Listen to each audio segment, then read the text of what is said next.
నమస్తే అండి, welcome back to our channel ఇట్లు మీ నేస్తం. మా ఛానల్ని ఫస్ట్ టైం ఎవరైనా చూస్తున్నట్లయితే ఒకసారి ఛానల్ విజిట్ చేసి మీకేమైనా నచ్చిన వీడియోస్ ఉన్నాయి అని అనిపిస్తే ఛానల్ని సబ్స్క్రైబ్ చేసుకొని సపోర్ట్ చేయండి. అలాగే ఈ వీడియోని చివరి వరకు చూసి ఇది నచ్చినట్లయితే తప్పకుండా లైక్ చేయండి. నేను ఈరోజే ఇది కొత్తగా పెట్టట్లేనండి. నేను ఒక 2 ఇయర్స్గా మేము ఇల్లు కొనుక్కున్నప్పటి నుంచి ఇలా బ్యాక్ సైడ్ మాకు బాల్కనీలో మొక్కల దగ్గర ఆ ప్లేస్లోకి వచ్చి ఎప్పుడూ పిట్టలు, పావురాలు, చిన్న కాకులు కానీ ఉంటూ ఉండేవండి. అంతకుముందు మేము లాక్డౌన్ టైంలో ఇంట్లోకి వచ్చామన్నమాట. ఆ టైంలో ఒక్కసారి ఎందుకో నేను బియ్యం వేసి చూస్తే మా పిల్లలు వచ్చి వేసేవాళ్ళనమాట. సో అలా అవి తినడము ఒక్కొక్కటి అలా గ్యాదర్ అవుతున్నాయి అనమాట. ఇంకా అప్పుడు నచ్చి నేను అలా ఒక డబ్బా పెట్టేసి మనము ఇంట్లో నలుగురము ఎవరికి వీలైతే వాళ్ళు వెయ్యాలని అనుకున్నామండి. సో రెగ్యులర్గా ఇది మాకు రొటీన్గా జరుగుతుందండి. ఇక్కడ మార్నింగ్ ఇప్పుడు కరెక్ట్ టైం 5:50 అవుతుంది. అప్పటికి వచ్చేసాయి. నేను డైలీ 6:30కి అలా వేస్తామండి. 6:30, 7 వరకు వేస్తాము. కానీ ఈరోజు నేను ఎందుకు బయటికి వెనకకి వెళ్ళేసరికి అక్కడ ఒక పావురం వచ్చి కూర్చుంది. సరే అని చెప్పేసి కొంచెం బియ్యం వేశానండి. తనని చూసి ఇంకొకటి వచ్చింది. కానీ ఇక్కడ ఫస్ట్ వచ్చిన పావురం చూడండి, వాటిని దగ్గరికి రానివ్వట్లేదు, మిగిలిన వాటిని తరుముతూ ఉంది. ఇంకో 4 వచ్చాయి ఇప్పటికీ. అయినా కూడా తను మాత్రమే తింటుంది. డైలీ చూస్తానండి ఇది. నాకు ఎందుకో ఇది వీడియో తీయాలనిపించింది. తర్వాత చూడండి ఎన్ని పావురాలు వచ్చాయో. కానీ నాకు మనము బయటికి వెళ్ళి దానం చేసే పనులుంటే దానం కూడా చేస్తాము. కానీ ఇలా బర్డ్స్కి అయితే ఎవరు పెట్టలేరు కదండి.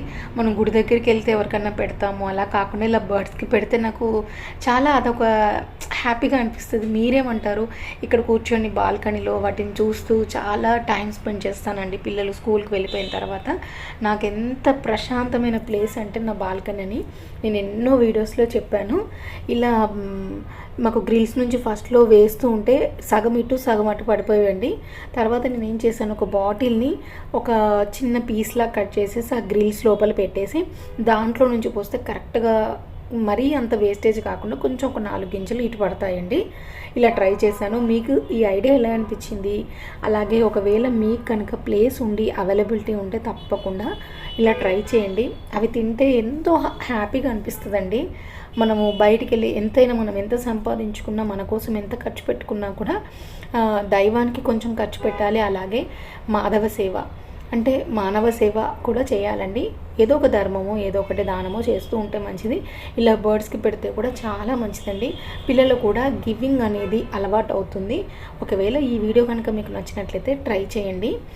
ఇక నేను వేసిన తర్వాత చూడండి నాకు బాధ అనిపించింది. ఎందుకంటే ఒకటే పావురం దగ్గర వేస్తే 2 చోట్ల పెట్టామండి మేము క్యాప్స్. ఆ 2 క్యాప్స్ నుంచి వేస్తే 2 పావురాలు మాత్రమే తినడానికి అవకాశం ఉంటుంది. ఒకటేమో ఫైట్ చేస్తుంది, ఒకటేమో పాపం దగ్గరికి రాణిస్తుంది. సో నేనేం చేస్తాను, ఆ గ్రిల్స్ చుట్టూ పెట్టేశానండి. అక్కడ కూడా పాపం తిననిస్తలేవు. ఎందుకంటే మాకే దొరకాలని ఆరాటమో అయిపోతాయానో మరి ఎందుకో తెలీదు. భలే అనిపించిందండి. ఈ వీడియో చూసి మీకేమనిపించిందో కమెంట్స్ రూపంలో తప్పకుండా తెలియచేయండి. అలాగే మా వీడియోస్ ఒకసారి ఛానల్లోకి వెళ్ళి అన్ని వీడియోస్ చూడండి. మీకేమైనా నచ్చినట్లయితే ఛానల్ని సబ్స్క్రైబ్ చేసుకోండి. మీకు ఏదన్నా ఇది సలహా ఇవ్వాలని అనిపించినా కూడా కామెంట్ రూపంలో తెలియచేయండి. ఇంకా గొడవ పెడుతూనే ఉన్నాయండి. నేను ఇంకా అక్కడే ఉన్నానన్నమాట. వాకింగ్ టైం అయిపోతుంది. నేను 6 కల్లా వాకింగ్కి వెళ్ళిపోతాను. అయినా ఇంకా కాసేపు ఉండి వీడియో తీసానండి. ఈ వీడియో ఎలా అనిపించిందో కామెంట్ రూపంలో తప్పకుండా తెలియచేయండి. సర్వేజన సుఖినో భవంతు.